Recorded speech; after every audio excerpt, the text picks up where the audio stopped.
చాలామంది అనుకుంటారు, గ్రామాల్లో అనుకుంటారు యేసు ప్రభు కేవలము బడుగు బలహీన వర్గాలకు సంబంధించినటువంటి దేవుడు అనుకుంటారు.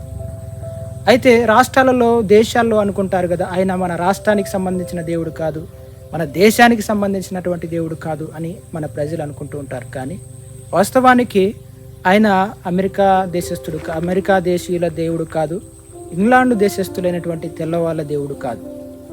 ఆయన పుట్టింది ఇజ్రాయెల్ దేశంలో. ఇజ్రాయెల్ దేశం ఇప్పుడు వాస్తవానికి ఆసియా ఖండంలోనే భాగమైంది.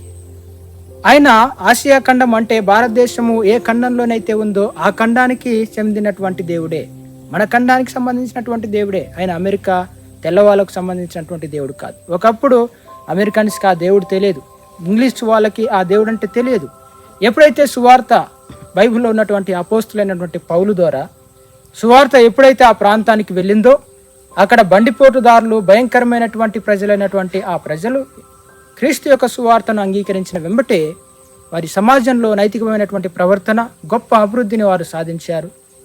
అభివృద్ధిని సాధించి వారి యొక్క తెలివితో ప్రపంచాన్ని శాసించినట్లుగా మనం చూస్తూ ఉన్నాం. ఏది ఏమైనప్పటికీ వారు తెలివి కలిగిన వారు అయ్యారు అంటే కేవలము యేసుక్రీస్తు యొక్క సువార్త ప్రకటించబడి వారు సమాజంలో నైతికంగా మంచిగా జీవించారు కనుకనే ఈ రోజుకి కూడా ఏ దేశమైతే దేవుని మీద ఆధారపడుతుందో ఆ దేశమే ఉన్నతమైనటువంటి అభివృద్ధిని సాధించినట్లుగా మనం చూస్తున్నాం. ఎందుకంటే ఏ దేశమైతే యేసుక్రీస్తు యొక్క సువార్త మీద యేసుక్రీస్తుని సర్వోన్నతుడైనటువంటి దేవునిగా స్వీకరిస్తారో ఆ దేశంలో ఉన్నటువంటి ప్రజల నైతికమైనటువంటి ప్రవర్తన, ఒకరి యందు ఒకరి ప్రేమ, ఆ దేశంలో సిస్టమ్స్ కానీ అన్నీ కూడా ఏకతాటిగా కేవలం ఒకే ఒక్క దేవుని మీద ఆధారపడి ఉండటంతో అనేకమైనటువంటి సమస్యలు వారిలో ఉండవు.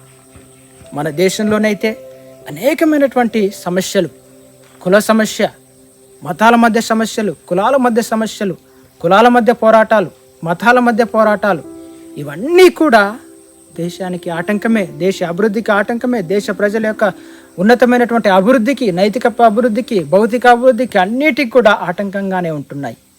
కానీ నిజ దేవుణ్ణి తెలుసుకున్నటువంటి దేశాలు అభివృద్ధి పదంలో ముందుకు వెళ్తున్నాయి. ప్రజలు కూడా సంతోషంగా జీవిస్తున్నారు. ప్రజలు కూడా ఒకరి యందు ఒకరు ప్రేమానురాగాలతో వారు జీవిస్తున్నారు. కానీ మన ప్రాంతంలోనైతే అనేక మంది ఒకరినొకరిని ద్వేషభావం పెంచుకుంటూ దేశ అభివృద్ధికి భంగం కలిగించేవారు కూడా ఇక్కడ ఉన్నారు. కనుక ఎప్పుడైతే మన దేశము క్రీస్తు యొక్క ప్రేమను తెలుసుకుంటుందో, మన ప్రాంతము, మన ప్రజలు యేసుక్రీస్తు యొక్క ప్రేమను తెలుసుకుంటారో, ఒకరినొకరు ప్రేమిస్తారు గనుక, మనం ఒకరినొకరు ప్రేమించే బద్దులమై ఉన్నాము గనుక, ప్రేమించుకుంటూ సమాజం జీవిస్తుంది గనుక సమాజం ఆటోమేటిక్గా అభివృద్ధి చెందుతుంది. రాజకీయ నాయకుల